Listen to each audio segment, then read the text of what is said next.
모스크바는 우크라이나 드론의 잔혹한 침공으로 지옥이 되었습니다. 그리고 2026년 5월 19일 화요일 러시아를 강타한 것은 단순히 전선과는 거리가 먼 또 하나의 군사 작전이 아닙니다. 이것은 정치적인 메시지로 푸틴이 항상 손댈 수 없다고 주장해온 수도의 하늘을 통해 들어온 것입니다. 며칠 동안 러시아가 우크라이나 도시들을 공격한 이후입니다. 키예프는 장거리 드론을 대거 투입해 대응했고 이로 인해 공항들이 멈추고 방공망이 요격 사격을 하고 주민들은 새벽에 폭발을 촬영했습니다. 그리고 크렘린은 전쟁이 시작된 이후 가장 큰 공중 압박 중 하나에 직면했다고 인정했습니다.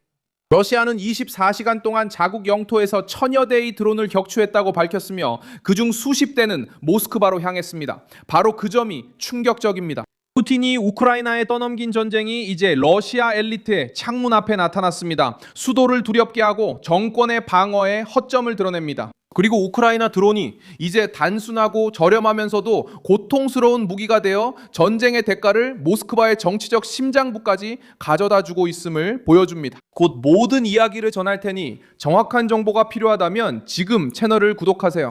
실시간 정보, 최고의 저널리즘 풍진, 신뢰성 기준에서 본 적 없는 수준입니다. 밀손 알비스. 이 공격은 러시아의 새로운 강도 높은 폭격이 우크라이나 도시들을 겨냥한 뒤에 발생했습니다.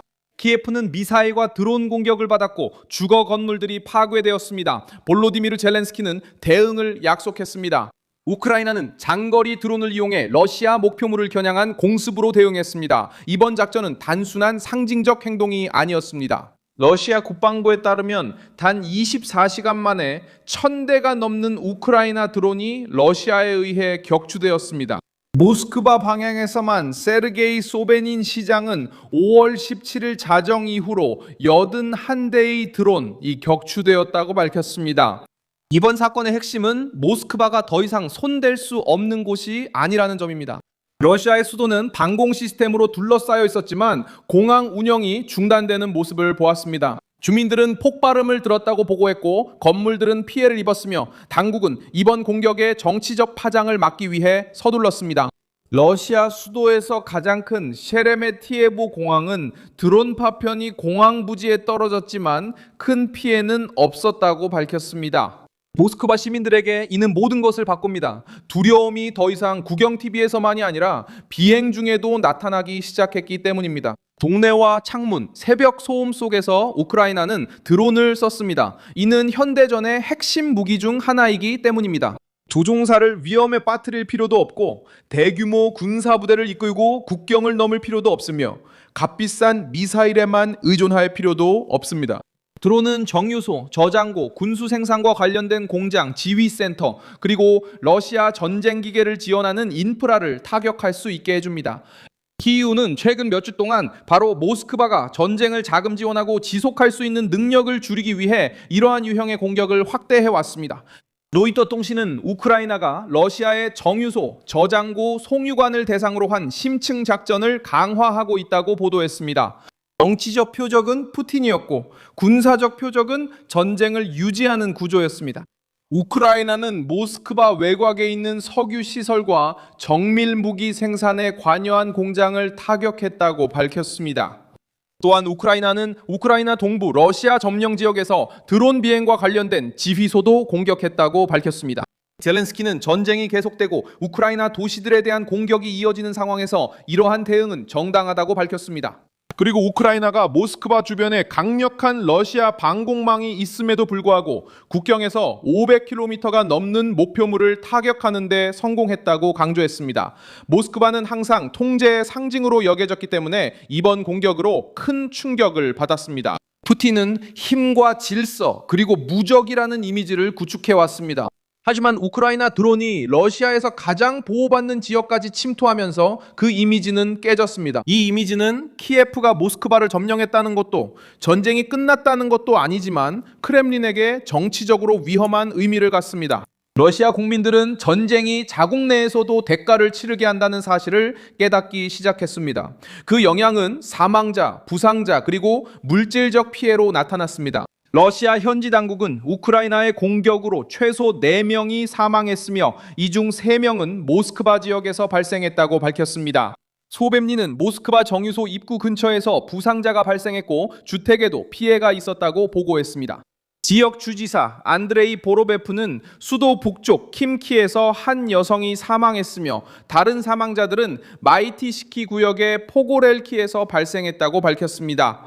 러시아 당국에 따르면 주거용 건물과 인프라 시설도 피해를 입었습니다. 이번에는 정부의 간단한 발표문에만 숨겨지지 않았다는 점이 다릅니다.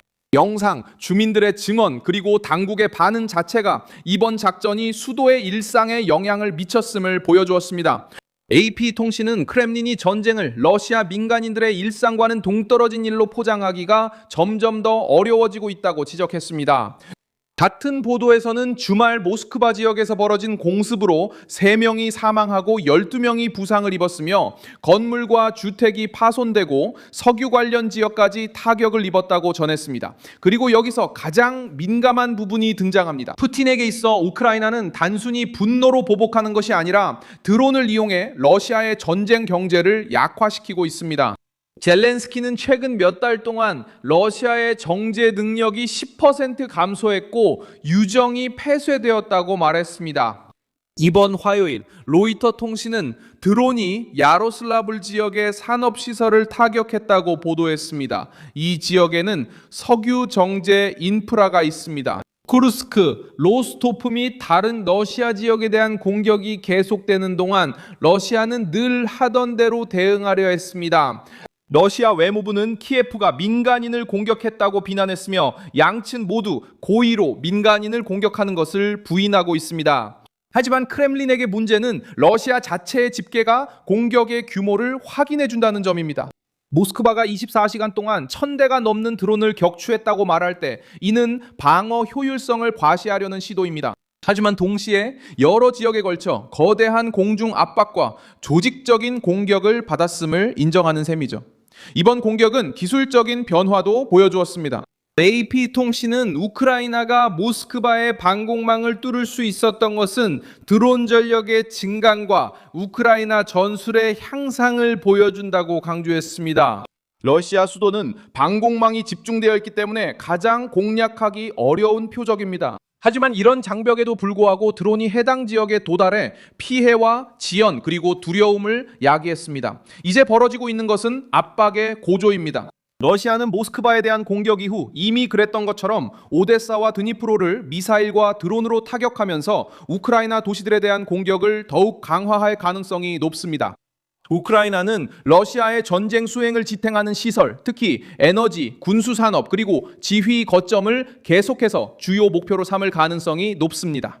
크렘린은 동영상을 검열하거나 모바일 인터넷을 제한하고 내러티브를 통제하려고 시도할 수 있습니다. 하지만 모스크바 하늘에 드론이 나타날 때마다 절대적인 안전이라는 담론에 균열이 생깁니다. 모스크바가 함락된 것은 아니지만 메시지는 전달되었습니다. 러시아의 수도는 푸틴이 시작하고 남의 일인 것처럼 관리하려 했던 전쟁의 사정권에 들어왔습니다.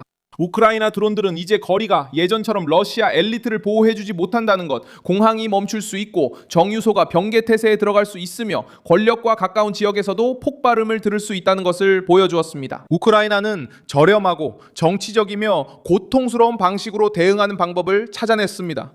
전쟁을 움직이는 동력을 공격하고 모스크바가 자기 머리 위에서 전쟁을 체감하도록 만든 것입니다. 저는 밀손 알비스 국제관계 전문가입니다. 저의 목적은 매일 진실로 여러분께 정확한 정보를 전해드리는 것입니다. 뉴스 링크는 영상 설명란에 있습니다. 이 영상에 좋아요를 눌러주시고 채널을 구독해주세요. 마지막에는 댓글도 확인하셔서 커뮤니티와 더 활발히 소통하시기 바랍니다. 밀손 알비스였습니다. 다음에 또 만나요.